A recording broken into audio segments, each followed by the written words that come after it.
Congressman, thanks very much for being with us this weekend. Please tell us your reaction to Joe Biden's sanctions on Russia.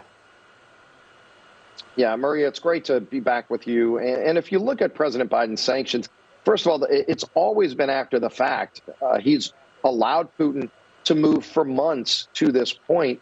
Everybody saw this coming. He could have taken steps a long time ago. Ukraine was asking for some basic defense systems, surface-to-air missiles, for example, so they could at least protect themselves better. He denied that.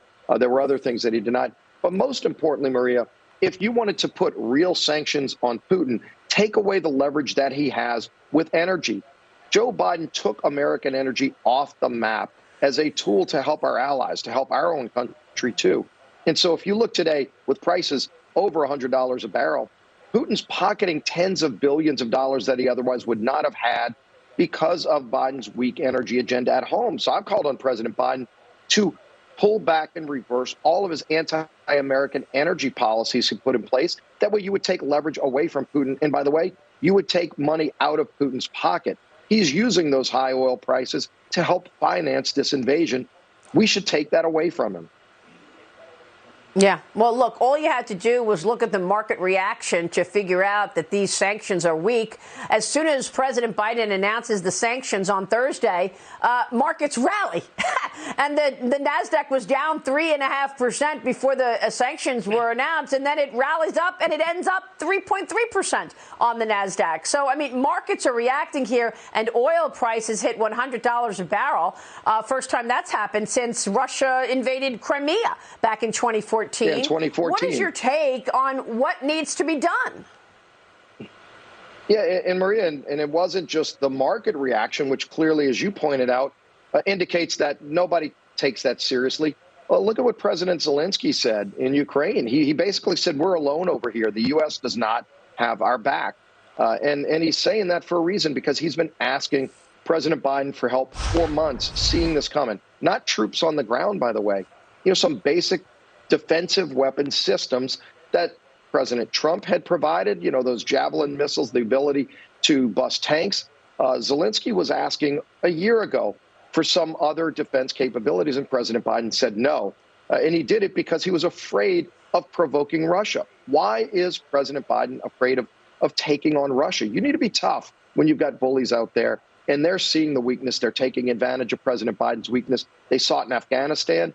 As you pointed out earlier, President Xi is looking at his own desires in Taiwan, and all of this leads from a weakness by President Biden. He needs to be tough by, again, take the leverage away. He could today turn on the spigots of American energy and take leverage away from Putin.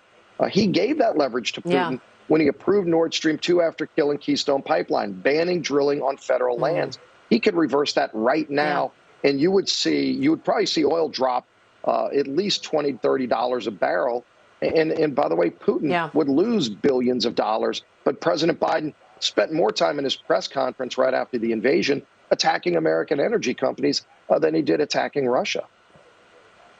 Well, that's right. And if he were to reverse it, it would go against his climate change priority. Congressman, I was very taken aback to see the Blackstone Group announce this week that it is no longer going to fund oil and gas exploration.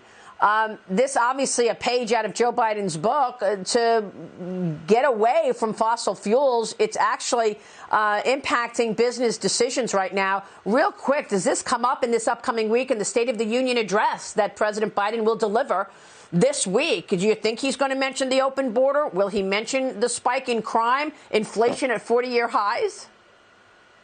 We're surely going to be calling on him to mention those things. I'd be surprised if he did, because he created all of those crises that you just mentioned. He doesn't want to secure the border. We had a secure border.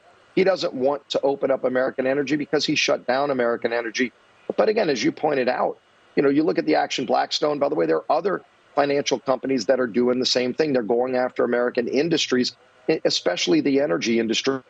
I've called on President Biden to reverse that as well. He could do that, putting pressure through Treasury. He doesn't want to. Oh, and by the way, when they're talking about global warming and climate change, I wonder if any of them are going to do a carbon footprint of Putin's invasion of Ukraine. They could have stopped that. They could have reduced those carbon emissions, and you don't see them caring about carbon emissions when it applies to bad actors around the world. They're turning manufacturing in America over to China, who emits 5 times more carbon to make the same things we make in America. You want to lower carbon emissions globally, make more things in America, including oil, because when he's begging OPEC and Russia to produce oil, they emit more carbon to make the same oil. Make it in America, take away Putin's leverage, and by the way, you will reduce carbon emissions. Seems like he forgets the science when it comes to things like that. Yeah, you have got some great analysis on all of that, Congressman. It's great to see you this weekend. Thanks so much.